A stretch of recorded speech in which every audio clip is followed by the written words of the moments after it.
The subject of this seminar is the veil of thoughts. And following out the theme that somebody once suggested by saying that thought is a means of concealing truth, despite the fact that it's an extraordinarily useful faculty. But in quite recent weeks, we've had an astounding example of the way mankind can be bamboozled by thoughts. There was a crisis about gold, and the confusion of money in any form whatsoever with wealth is one of the major problems from which civilization is suffering. Because way back in our development, when we first began to use symbols to represent the events of the physical world, we found this such an ingenious device that we became completely fascinated with it. And in ever so many different dimensions of life, we are living in a state of total confusion between symbol and reality. And the real reason why in our world today, where there is no technical reason whatsoever why there should be any poverty at all, the reason it still exists is people keep asking the question, where's the money going to come from? Not realizing that money doesn't come from anywhere, it never did.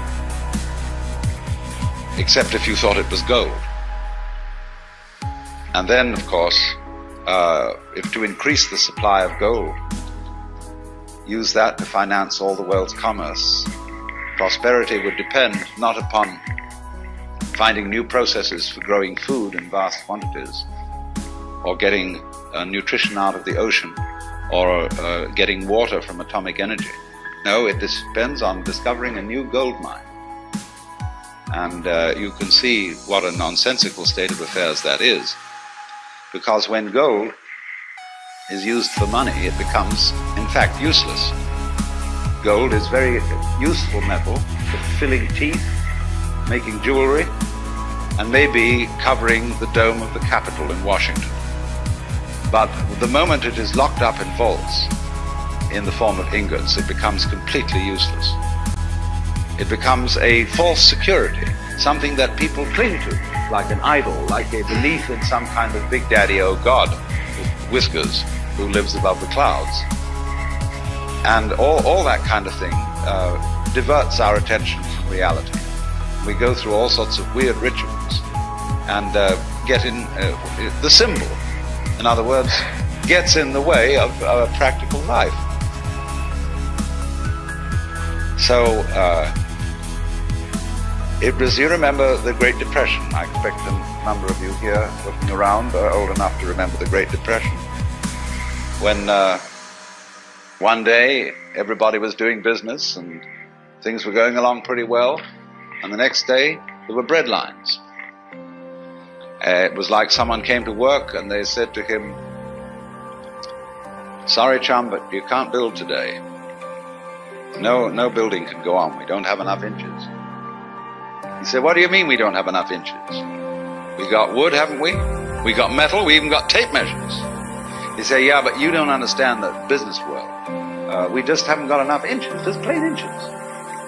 We've used too much of them." And that's exactly what happened when we had the Depression. Because money is something of the same order of reality as inches, grams, meters, pounds, or lines of latitude and longitude. It is an abstraction. It is a method of bookkeeping to obviate the cumbersome procedures of barter. But our culture, our civilization, is entirely hung up on the notion that money has an independent reality of its own. And this is a very striking, concrete example of what I'm going to talk about, of the way we are bamboozled by our thoughts, which are symbols, and what we can do to become unbamboozled, because it's a very serious state of affairs. Most of our political squabbles are entirely the result of being bamboozled, I think. And it is to be noted that as time goes on, the matters about which we fight with each other are increasingly abstract. And the wars fought about abstract problems get worse and worse. We are thinking about vast abstractions, ideologies called communism, capitalism, all these systems, and paying less and less attention to the world of physical reality, to the world of earth and trees and waters, people, and so are, in the name of all sorts of abstractions, busy destroying our natural environment. Wildlife, for example, is having a terrible problem continuing to exist alongside human beings. Another example of this fantastic confusion is that not so long ago, the Congress voted a law imposing stern penalties upon anyone who should presume to burn the American flag. And they put this law through with a great deal of patriotic oratory and quoting of poems and so on about Old Glory, ignoring the fact entirely that these same congressmen, by acts of commission or omission, are burning up that for which the flag stands. They are allowing the utter pollution of our waters, of our atmosphere, the devastation of our forests, and the increasing power of the bulldozer to bring about a ghastly fulfillment of the biblical prophecy that every valley shall be exalted, every mountain laid low, and the rough places plain. But you see, they don't notice the difference between the flag and the country. As Chillmix pointed out, the difference between the map and the territory. Now, however, I think we should begin by talking a little bit about when we use the word physical reality as distinct from abstraction. What are we talking about? Because you see, there's going to be a fight about this philosophically. If I say that the final reality that we're living in is the physical world, a lot of people will say that I'm a materialist, that I'm unspiritual, and that I think too much of an identification of the man with the body. Any book that you open on yoga or Hindu philosophy will have in it a declaration that you start a meditation practice by saying to yourself, I am not the body. I am not my feelings. I am not my thoughts. I am the witness who watches all this and is not really any of it. And so if I were to say then that the physical world is the basic reality, I would seem to be contradicting what is said in these Hindu texts. But it all depends on what you mean by the physical world. What is it? First of all, it must be pointed out that the idea of the material world is itself philosophical. It is in its own way a symbol. And so if I take up something that is generally agreed to be something in the material world, and I argue that this is material, of course it isn't. Because nobody has ever been able to put their finger on anything material. That is to say, if you by the word material, you mean some sort of basic stuff out of which the world is made. By, say, analogy with the art of ceramics, pottery, we use clay and we form it into various shapes. And so a lot of people think that the physical world is various forms of matter. And nobody has ever been able to discover any matter. They've been able to discover various forms, yes, various patterns, but no matter. You can't even think how you would describe matter in some terms other than form. Because whenever a physicist talks about the nature of the world, he describes a form, he describes a process, which can be put into the shape of a mathematical equation. And so if you say A plus B equals B plus A, everybody knows exactly what you mean. It's a perfectly clear statement. But nobody needs to ask, what do you mean by A or what do you mean by B? Or if you say 1 plus 2 equals 3, that's perfectly clear. But you don't need to know 1 what, 2 what, or 3 what. And all our descriptions of the physical world have the nature of these formulae, numbers. They are simply mathematical patterns, because what we're talking about is pattern. But it's pattern of such a high degree of complexity that it's very difficult to deal with it by thinking. In science, we really work in two different ends of the spectrum of reality. We can deal with problems in which there are very few variables, or we can deal with problems in which there are almost infinitely many variables. But in between, we're pretty helpless. In other words, the average person cannot think through a problem involving more than 3 variables without a pencil in his hand. That's why, for example, it's difficult to learn complex music. Think of an organist who has 2 keyboards or 3 keyboards to work with his hands, and each hand is doing a different rhythm. Then his feet on the pedals, he can be doing a different rhythm with each foot.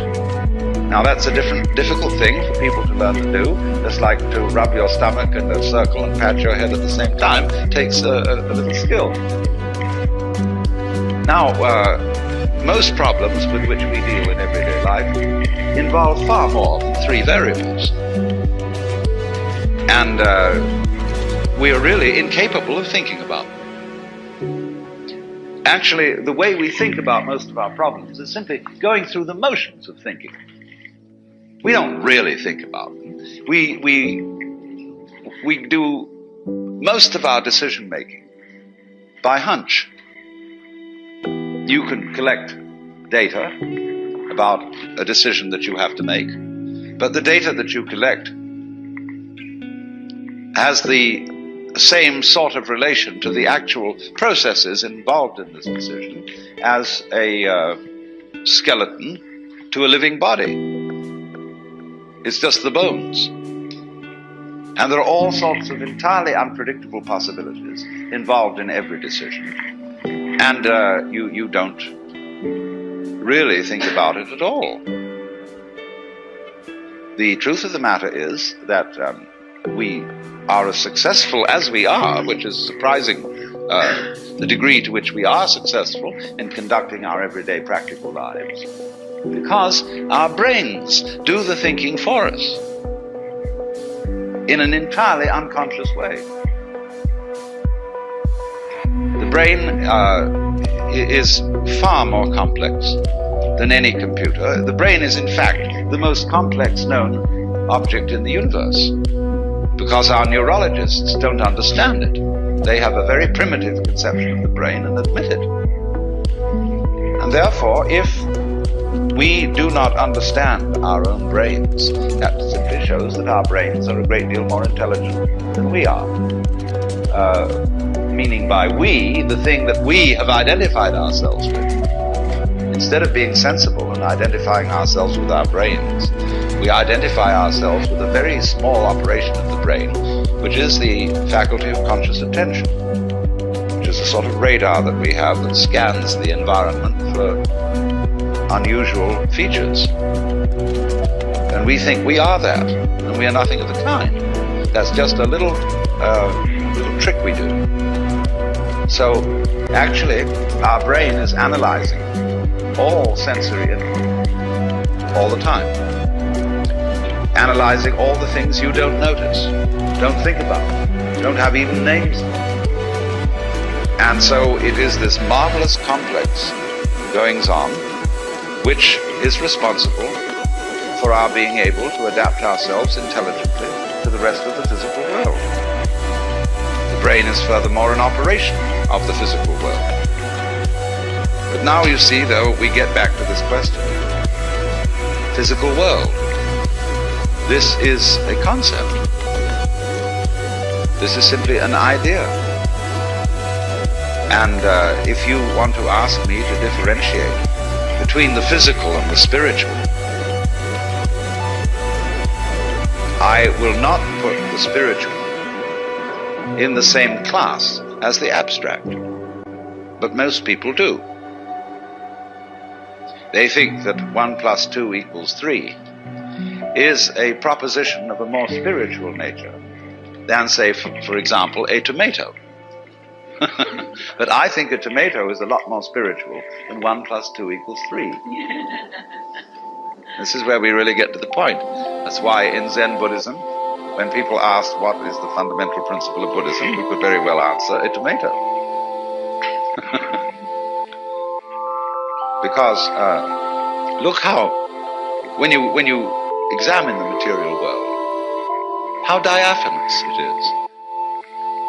It really isn't very solid. A tomato doesn't last very long. Nor, for that matter, do the things that we consider most exemplary of physical reality, such as mountains. The poet says, "The hills are shadows, and they flow from form to form, and nothing stands." Because the physical world is diaphanous. It's like music. When you play music, it simply disappears. There's nothing left. And that, for that very reason, it is one of the highest and most spiritual of the arts. Because it is the most transient. And so, in a way, you might say that transiency is a mark of spirituality. A lot of people think the opposite, that the spiritual things are the everlasting things. But you see, the more a thing tends to be permanent, the more it tends to be lifeless. Nothing is so dead as a diamond. And yet, this imagery, the idea of the most mineral objects being the most permanent, and so they get associated with the spiritual. Jesus Christ is called the Rock of Ages. And even the Buddhists have used the diamond, the Vajra, as an image of the fundamental reality of the universe. But the reason why they used the diamond was not that it was hard, but that it was completely transparent, and therefore afforded a symbol of the void, which everything fundamentally is.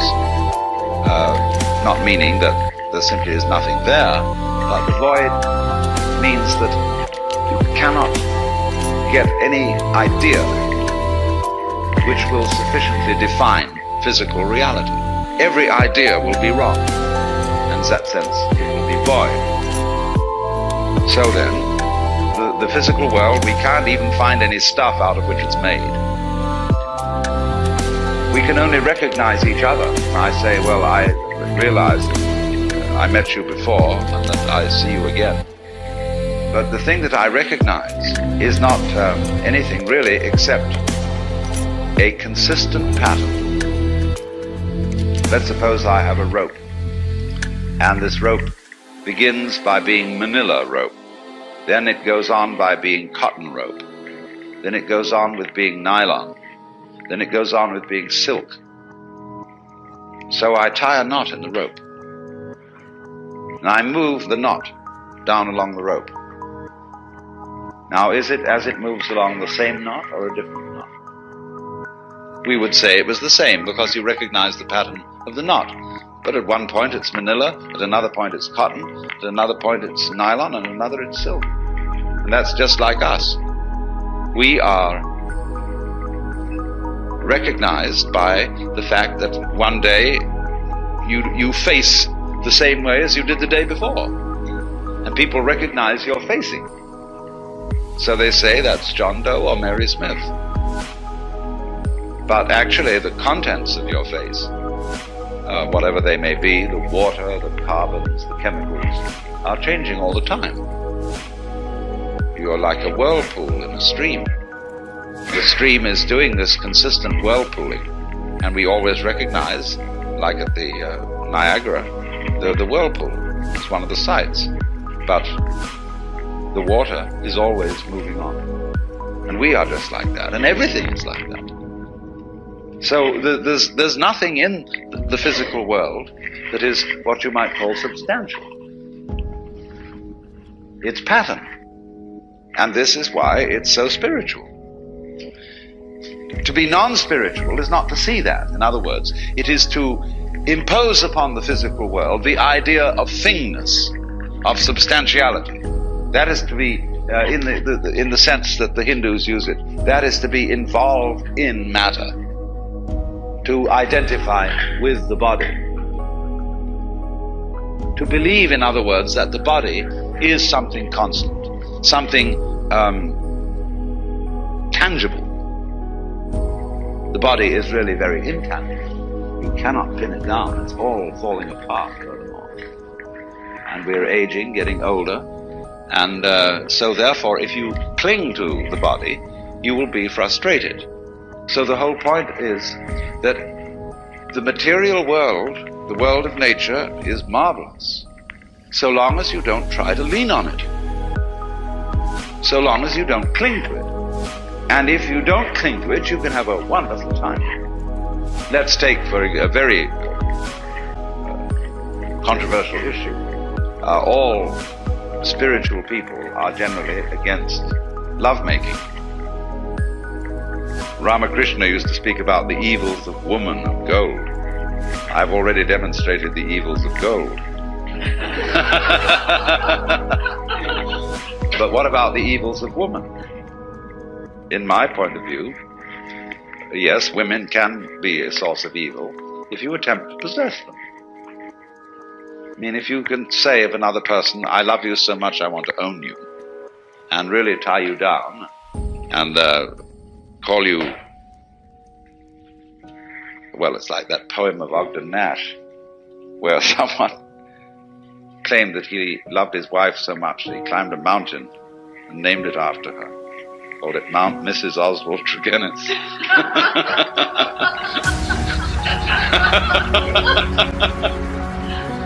And so, in other words, if you try to possess people and you make your sexual passion possessive in that way, then of course you are trying to cling to the physical world. But you see, women are in a way much more interesting if you don't cling to them, if you let them be themselves and be free. And in my opinion, you can have a very spiritual sex life if you are not possessive. But if on the other hand you are possessive, then you're in trouble. So, but you know, the average Swami won't agree with that, because he confuses.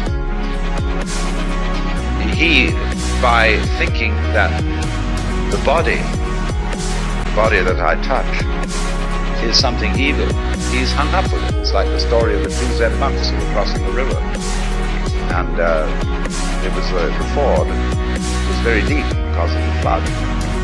And there was a girl trying to get across. And one of the monks immediately picked her up, threw her over his shoulder and carried her across, put her down on the other side, and then the monks went one way and she went another. And the other monk had been in a kind of embarrassed silence, which he finally broke. And he said, do you realize that you broke a monastic rule by touching and picking up a woman like that? And he said, oh, but I left her on the other side of the river and you're still carrying her.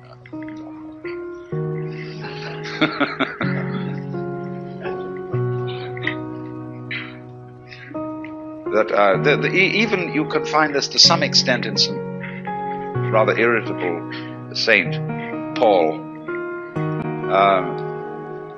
where he speaks of the opposition of the flesh and the spirit. Now, this word, sarx, in Greek, the flesh, as he uses it, is really, as Berjayev points out, it's a spiritual category. For the Christian, you see, the Word is made flesh in Christ, and there will be the resurrection of the body, the final consummation of the universe. So you cannot really, as an Orthodox Christian, take an antagonistic attitude to the flesh. Why then does St. Paul take an antagonistic attitude to the flesh? Well, you can only save the situation, make the New Testament consistent with itself, by saying that he meant by the flesh a certain kind of spiritual category. He didn't mean this, because this isn't flesh. Flesh is a concept. This is not. And so the flesh, or you might say, to talk about the sins of the flesh, they have entirely to do with certain hang-ups that we have about our bodies. And that again is what I would call leaning on the world, exploiting it. When you take, as a Buddhist, you take the third precept, Kamesu michachara dharmani sikhapadam samadhiya. And it's usually translated, I undertake the precept to refrain from adultery. It doesn't say anything of the kind. Kama is passion. Kamesu michahara, therefore, is, I undertake the precept not to exploit the passions. So in other words, you may be bored, see? And you're feeling sort of empty and at a loose end, and you think, well, I don't know, let's go and commit adultery. Might liven things up, see? And that would be what they call in Zen, raising waves when no wind is blowing. It would be quite a different matter if, in a perfectly spontaneous and natural way, you fell in love with some woman. You wouldn't be going out of your way to get into trouble. It would be appropriate and natural at the time. Or in the same way, a lot of people, instead of saying, let's commit adultery, when they feel sort of bored, they say, let's go and eat something. And so they become fatter and fatter and fatter because they're filling the spiritual vacuum in their psyche with food, which doesn't do the job. It's not the function of food to fill spiritual vacuums. So in this way, one exploits the appetites or the passions. So likewise also the fifth precept, Sura Merya Majapamadatana, is a list of intoxicating substances. And it doesn't say that you are not going to take them. It says you're not going to be intoxicated by them. In other words, a Buddhist may drink but not get drunk. I don't know how that applies to psychedelics, but that's another story. So, one might say then that we are confused through and through about what we mean by the material world. And what I'm first of all doing is I'm just giving a number of illustrations which show how confused we are. And let me repeat this to get it clear, because it is rather complicated. In the first place, we confuse abstract symbols, that is to say numbers, words, formulae, with physical events, as we confuse money with consumable wealth. In the second place, we confuse physical events, the whole class or category of physical events, with matter. But matter, you see, is an idea, it's a concept. It's the concept of stuff, of something solid and permanent that you can catch hold of. Now, you just can't catch hold of the physical world. The physical world is the most evasive, elusive process that there is. It will not be pinned down. And therefore it fulfills all the requirements of spirit. So what I'm saying then is that the non-abstract world, which Chillmix called unspeakable, which was really a rather good word, is the spiritual world. And the spiritual world isn't something like gaseous, abstract, formless, in that sense of shapeless. It's formless in another sense. The formless world is the wiggly world. There really is no way that the physical world is. In other words, the nature of truth. I said in the beginning, somebody had said that thoughts were made to conceal truth. This is the fact, because there is no such thing as the truth that can be stated. In other words, ask the question, what is the true position of the stars in the Big Dipper? Well, it depends where you're looking at. And there is no absolute position. So in the same way, accountants, a good accountant will tell you that any balance sheet is simply a matter of opinion.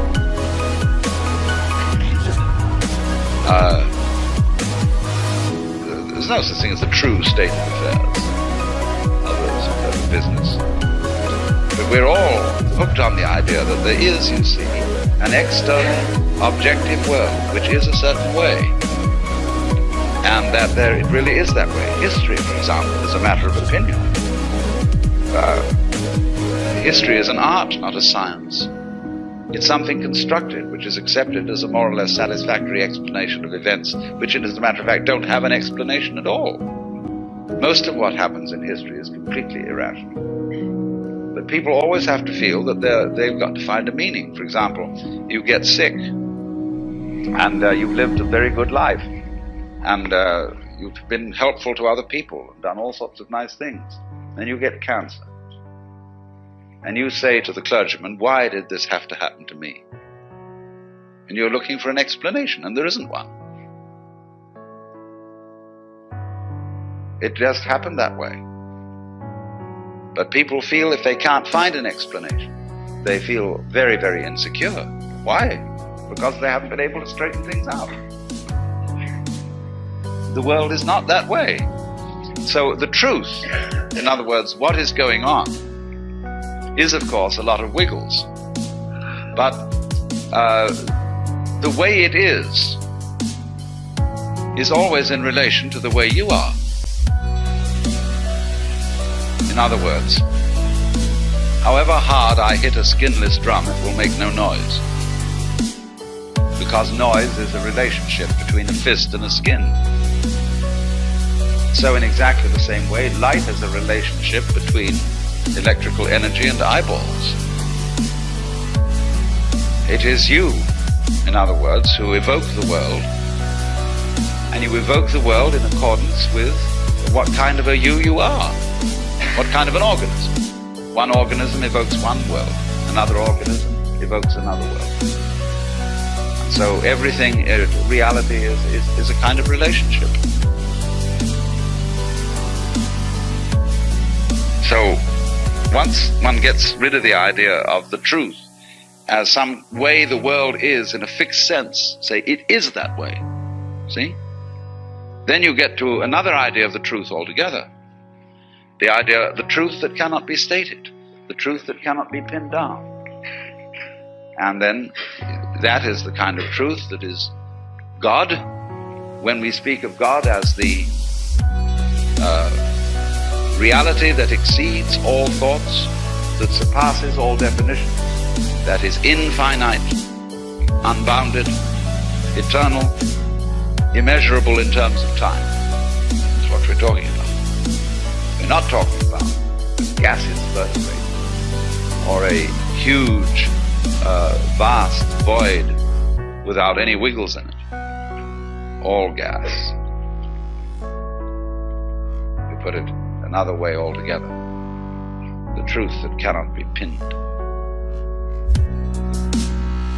Well, now in the first talk, I was explaining that the theme of this seminar was the problem of how thoughts protect us from truth. do about it,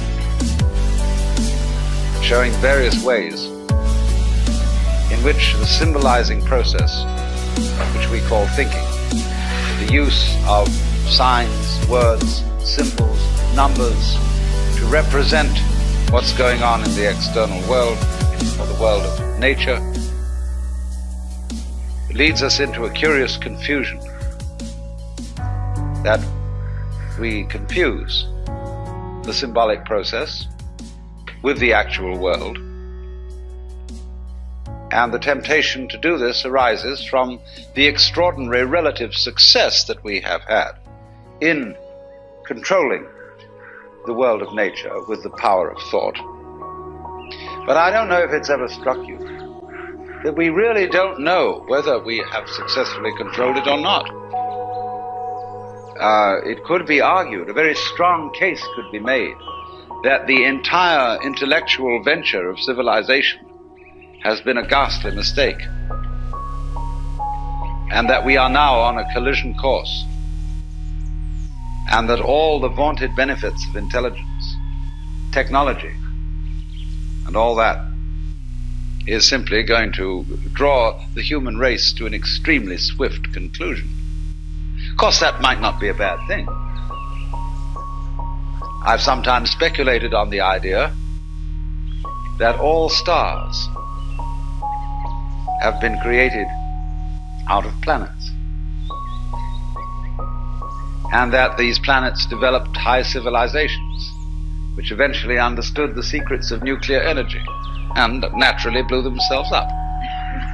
And in the process, these stars flung out lumps of rock as they blew up, which eventually spun around them and became planets all over again. And that this is the actual method of genesis of the universe, which would accord, of course, with the Hindu cosmology, where it is where time and the events in time are invariably looked upon as a process of progressive deterioration through the cycles of each kalpa, in which things get worse and worse as time goes on, until it can't stand itself anymore, and it blows up, and after a period of rest and recuperation, begins all over again. Why do we somehow have a distaste for a theory of time which runs in that direction? I mean, would you rather have a rhythm that goes or the one that goes see, I mean, which is it?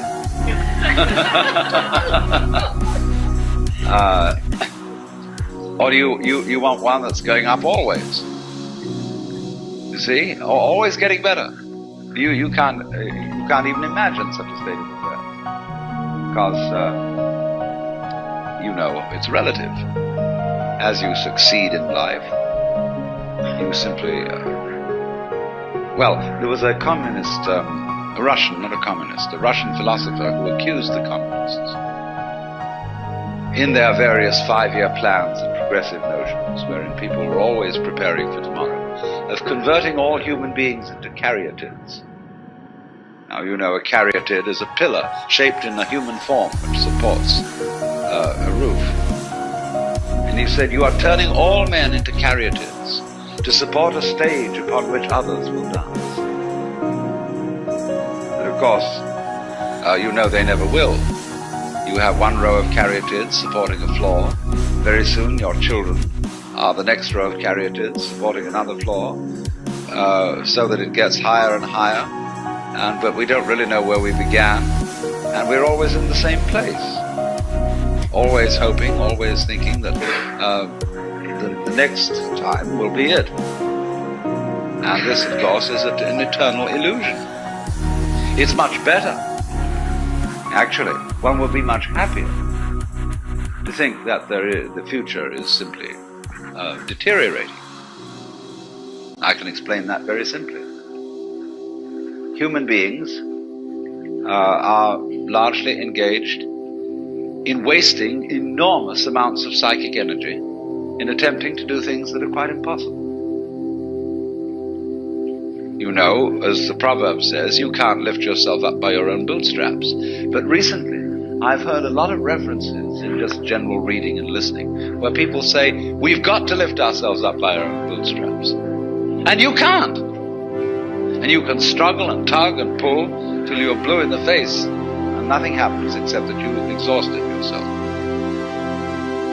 All sensible people, therefore, begin in life with two fundamental presuppositions.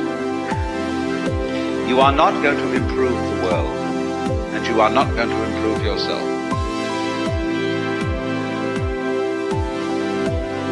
You are just what you are. And once you have accepted that situation, you have an enormous amount of energy available to do things that can be done.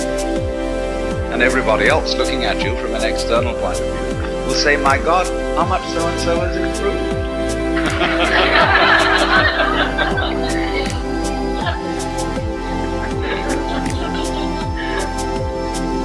But I know, I mean, hundreds of my friends are at work on enterprises to improve themselves.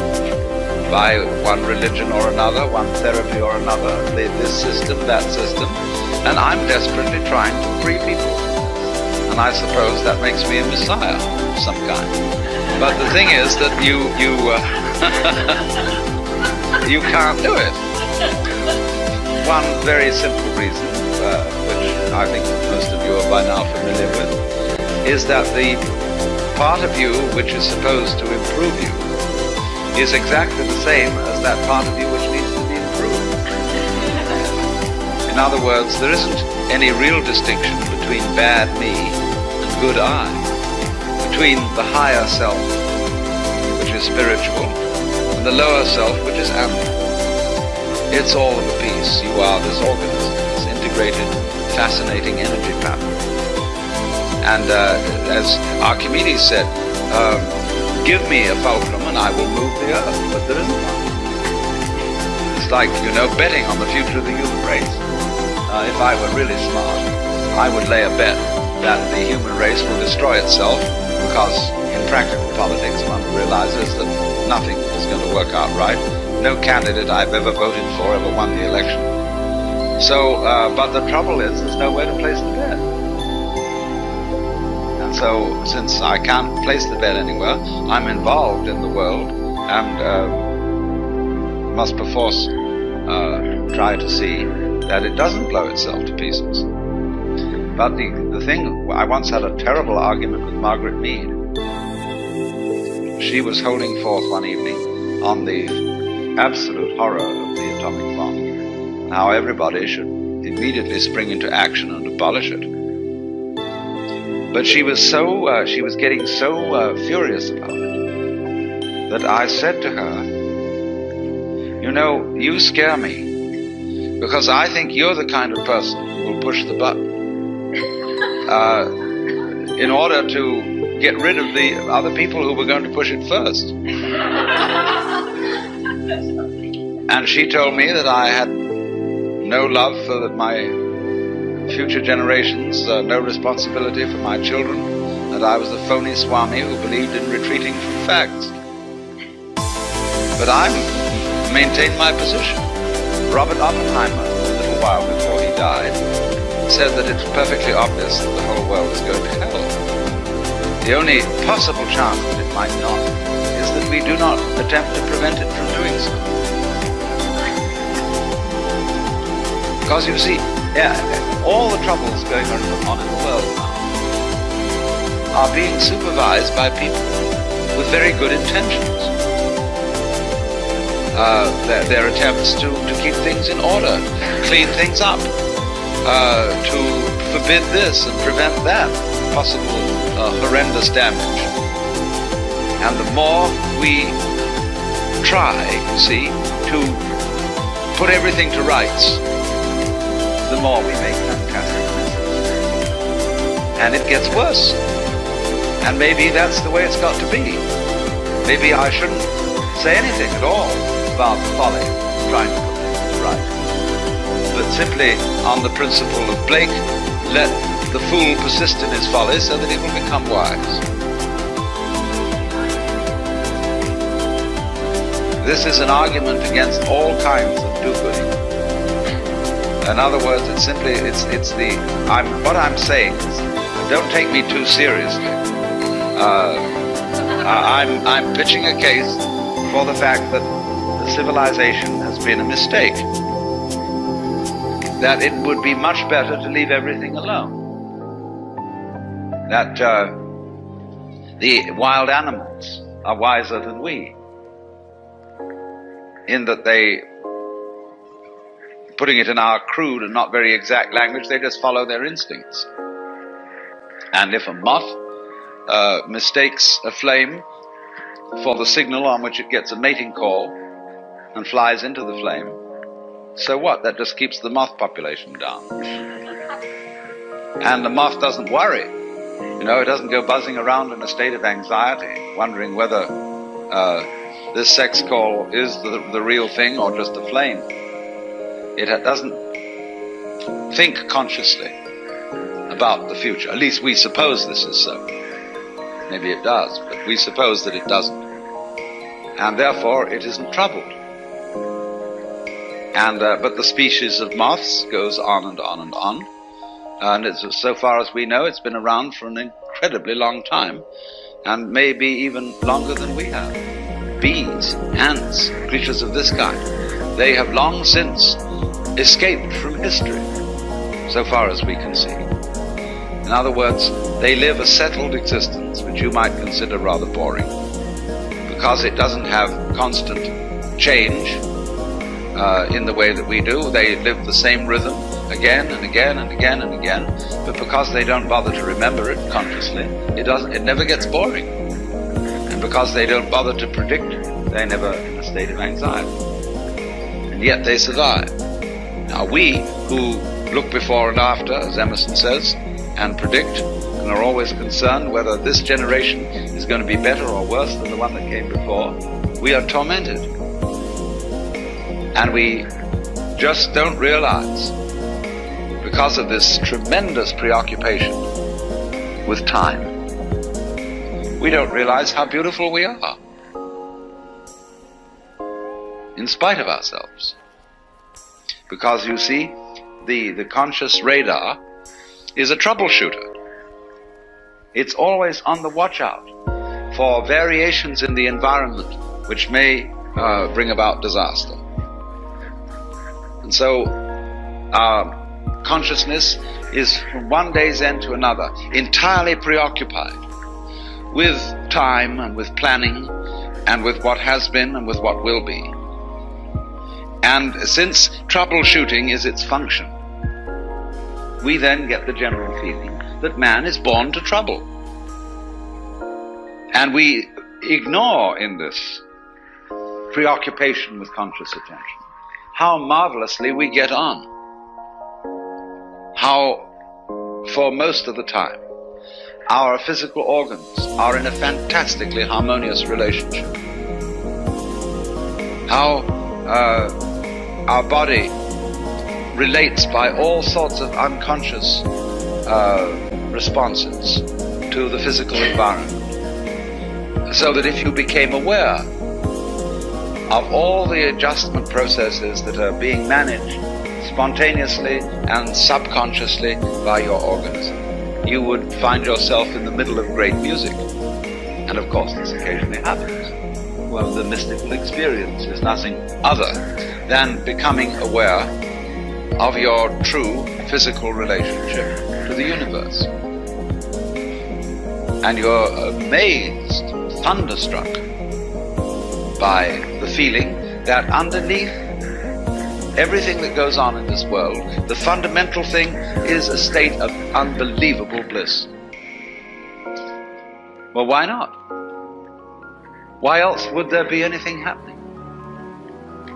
Because if the game isn't worth the candle, if the universe is basically nothing but a tormented struggle, why have one?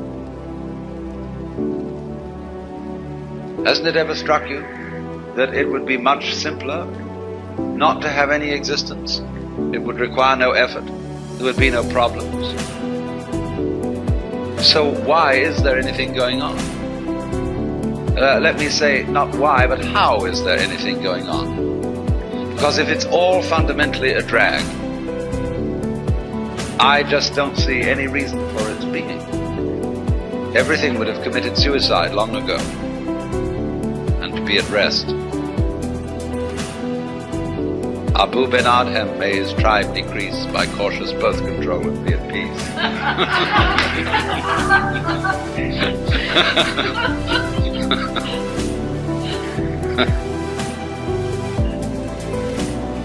So, we might work on this possibility then.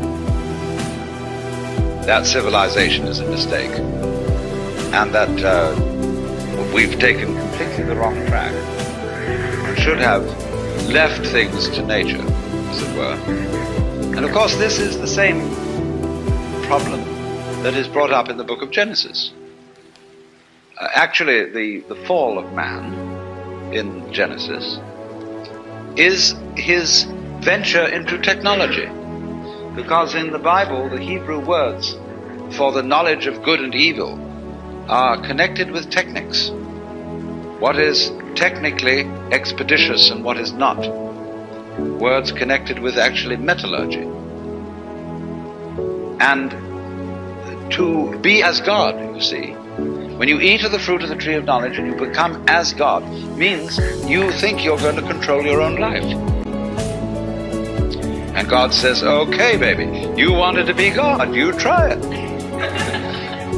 But the trouble with you is you've got a one-track mind. And therefore you can't be God. To be God, you have to have a infinitely many-tracked mind, which is, of course, what your brain has, you see.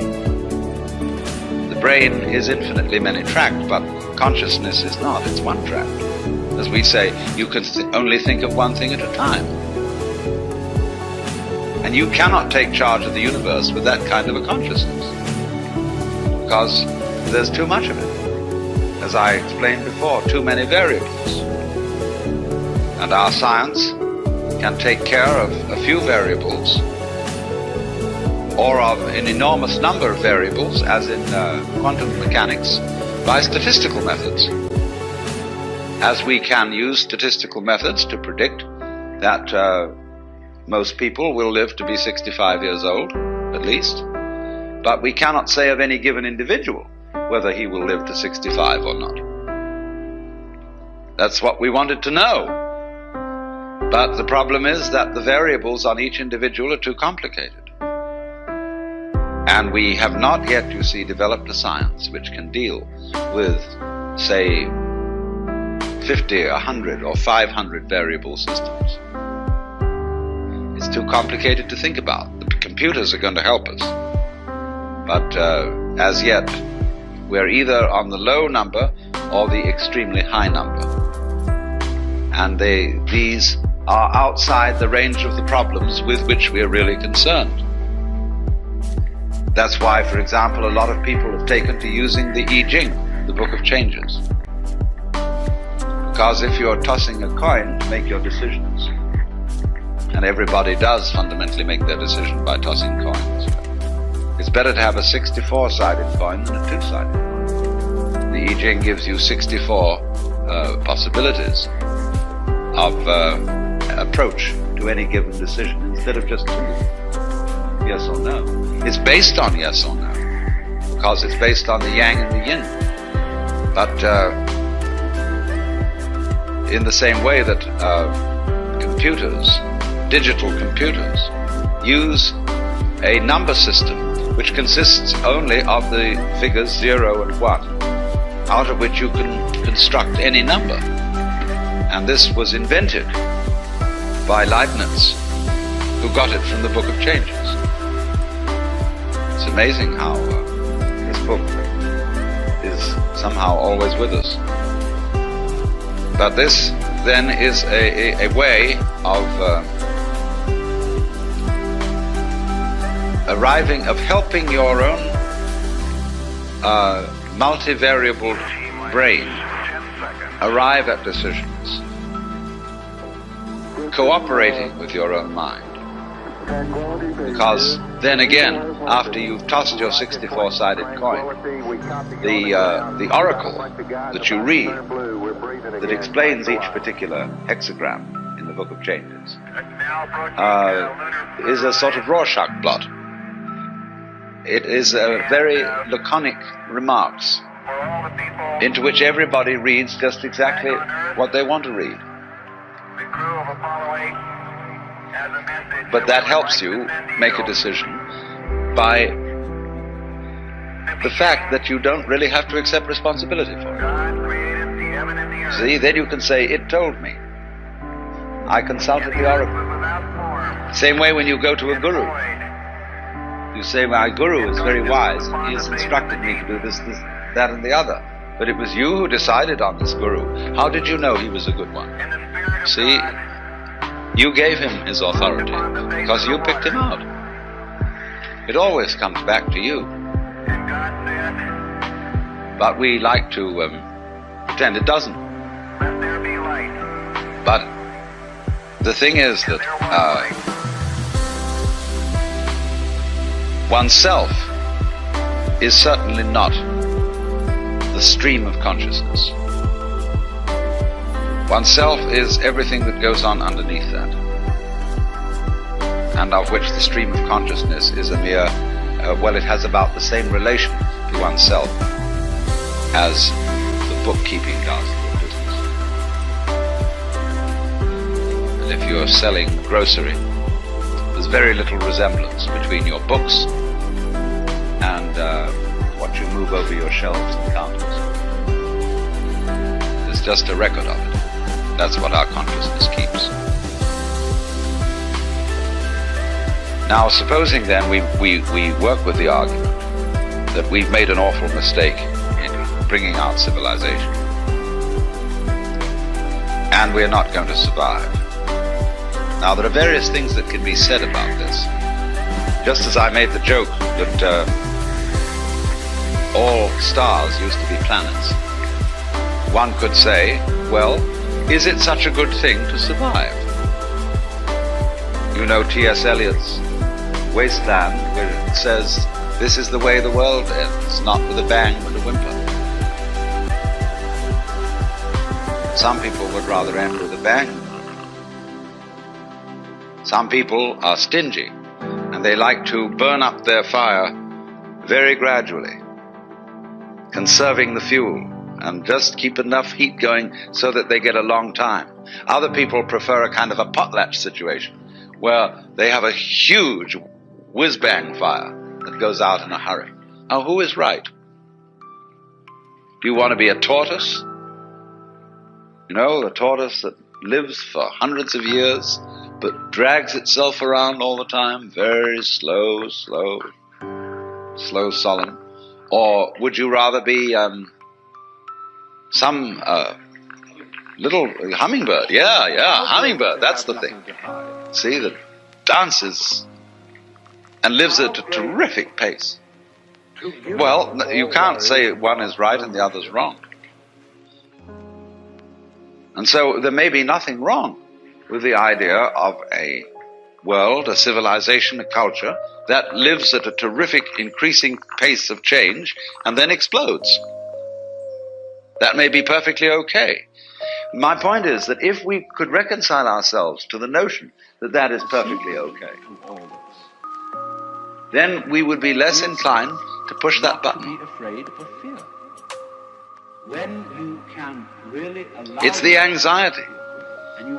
If you cannot stand anxiety, and if you cannot simply be content for issues to be undecided, you are liable to push the button because you say, let's get it over with.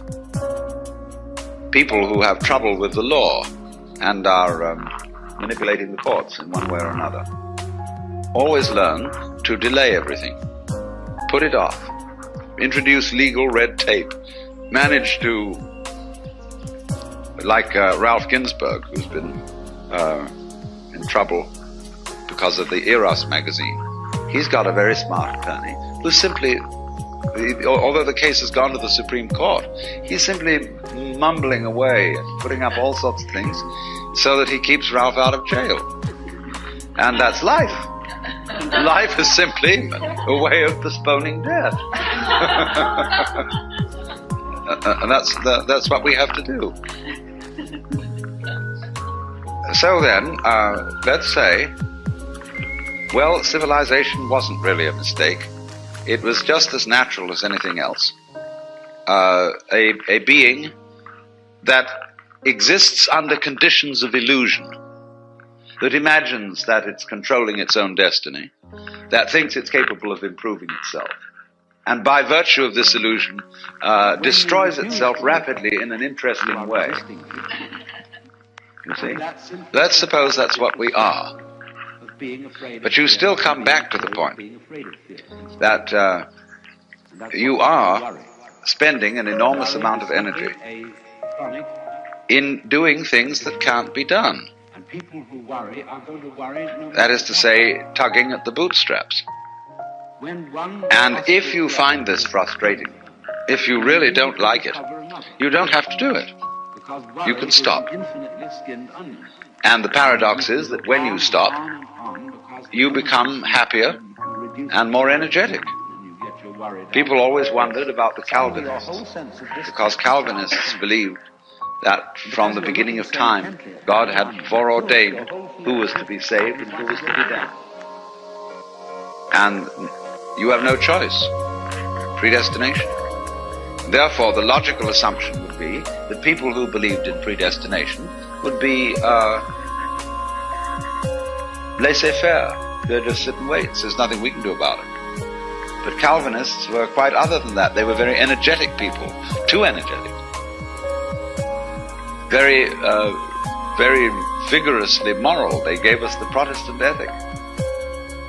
But they believed in predestination. Because you see, they simply had all the psychic energy which Catholics were dissipating upon wondering whether they were saved or not. See? And being in a state of fear and trembling about, have I made the right decision? Did I act rightly? And so on. So they didn't have as much energy as the Calvinists. So then in this day and age, we say, in the line of thought of psychiatry or of most schools of psychotherapy, it's important for you to accept yourself rather than to be in conflict. Get with yourself. But everybody says but, because nobody dares take that too far.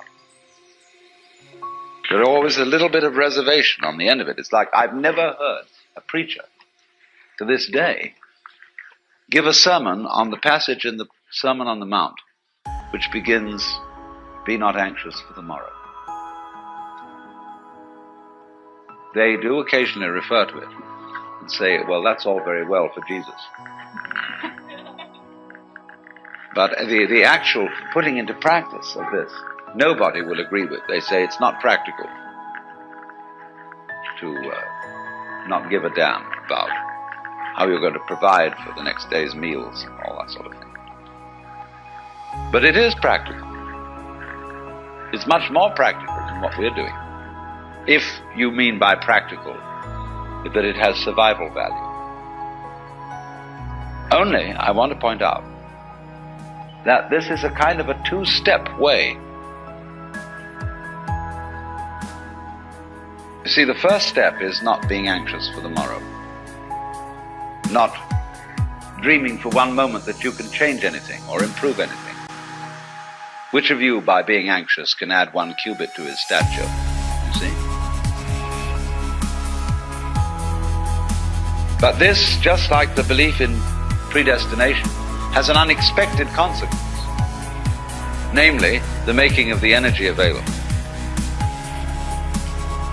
So that, in fact, you can take care of the morrow, but for the simple reason that you're no longer worrying about it. And thus it comes about that people who do not live for the morrow have some reason to make plans. But those who live for tomorrow have no reason to make plans for anything, because they never catch up with tomorrow, because they don't live in the present. They live for a future which never arrives. And that is very stupid. But you see, all this is said in quite another spirit than the spirit of sermonizing. I'm not talking at all about something you should do. All I'm doing is explaining a situation, and you can do anything you like about it. Actually, you know, you cannot lift yourself up by your own bootstraps, however hard you try. And I'm merely pointing out that it can't be done. I'm not saying that you shouldn't try, because it may be your lifestyle to be constantly attempting to do things that can't be done. I do this in a way because all poets do it. The poet is always trying to describe what cannot be said. And he gets close, you know? He often really gives the illusion that he's made it. And that's a great thing, to be able to say what can't be said. I'm trying to say, to express the mystical experience. And it just can't be done. And therefore everything I'm saying to you is a very elaborate deception. I'm weaving all kinds of intricate nonsense patterns which sound as if they were about to make sense. And they don't really. But you see, we can take that to another level and say, well, that's just life. Once I was talking with Fritz Perls of the Esalen Institute, and he said, the trouble with you is you're all words.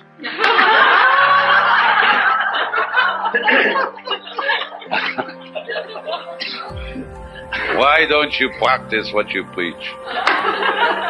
So I said, I don't preach. And furthermore, don't put words down.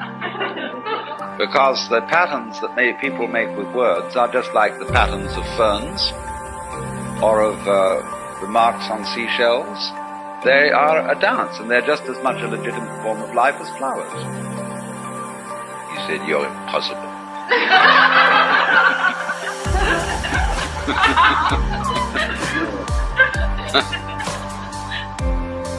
But you see, that's very important, and that is why in certain forms of methods of meditation and religious rituals, we use words in a way that is not ordinarily in accord with the use of words. Words are normally used to convey information. But in religious rituals, words are not used to convey information. Words are used musically for the sake of sound. And this is a method of liberating oneself from enthrallment with words. When you say any ordinary word, just take a word like body, see? And you say it once, and it seems to be quite sensible. But say it 4 or 5 times. Body, body, body, body, body, body. And you think, what a funny noise. Isn't that curious? Or apple dumpling. Apple dumpling. No? That's kind of a nice sound. Apple dumpling. And so in one of the great methods of meditation, which is called mantra yoga, the use of sound for liberating consciousness, is precisely that. You take all sorts of nonsense and chant it, and you concentrate on these sounds, quite apart from anything that they may mean. See, this is why the Catholic Church has made a ghastly mistake in having Mass celebrated in the vernacular. Now, everybody knows what it means, and it really wasn't so hot after all. And whereas one, it was in a tongue that was completely incomprehensible. It had this sense of mystery to it. And furthermore, if you knew how to use it as a sadhana, a method of meditation, you could do very well.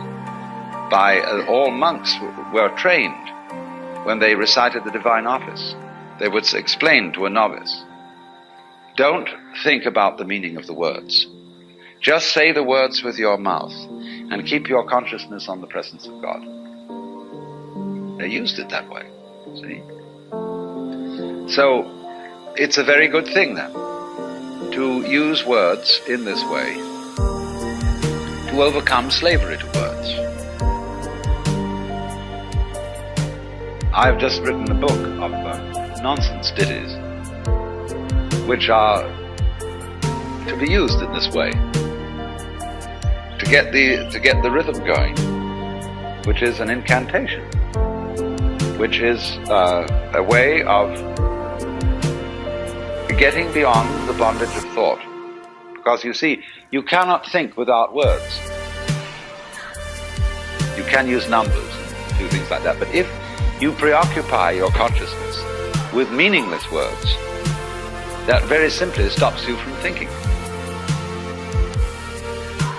And then you dig the sound. Do you know what it is to dig the sound of anything? Anybody who's had a psychedelic experience knows exactly what it is. That I can only call it, you go down into sound, and you listen to that vibration. You go into it and into it and into it, and you suddenly realize that that vibration that you're listening to or singing is what there is. That's the energy of the cosmos. That's what's going on, and everything that's going on is a kind of a pulsation of energy, which in Buddhism is called suchness, or thatness, ta-ta-ta. You see, what's da-da-da, da-da-da, da-da-da, da-da-da, da-da-da, da-da-da, da-da-da, da-da, and that's what we're all doing. Only we look around and, here we all are, we're people, we've got faces on, and we talk, and we're supposed to be making sense, but actually we're just going da-da-da, da-da-da, da-da-da, da-da, in very complicated ways, see? And playing this life game.